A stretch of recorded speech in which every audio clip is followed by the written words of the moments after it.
25 қазан ұлттық мемлекеттік мейрам республика күні. Қазақстан тәуелсіз мемлекет. Қазақстанды әлемнің 100-ден астам елі таниды. Біз елімізді дүние жүзіндегі ең ірі мемлекеттермен жан-жақты қарым-қатынаста. Қазақстан туған жерім мақтанышым, өзі жайлы қанша жырды жаттадым. Ертең-терде шақырады еріксіз, әркім күліп атқан таң тапқым. Қазақстан туған жерім мақтанышым. Біз қазақстандықтарға, көп ұлтты елімізге бірлік, тыныштық, ашық аспан, береке мен тұрақтылық тілейміз. Алтын дәнді даласы бар, ақ күмістей қаласы бар. Неткен сұлу, неткен көркем, осы менің туған өлкем.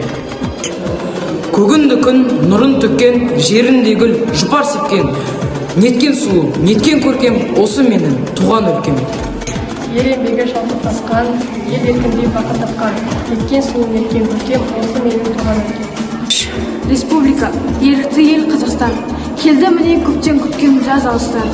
Келді алыстатып, алыстатып, армандатып, ерді бұзған менде бір азарыстан. Болашағына сенімді, білімі терең, талантты жастарымыз. Біз еліміздің болашақ, зияткер, ғылыми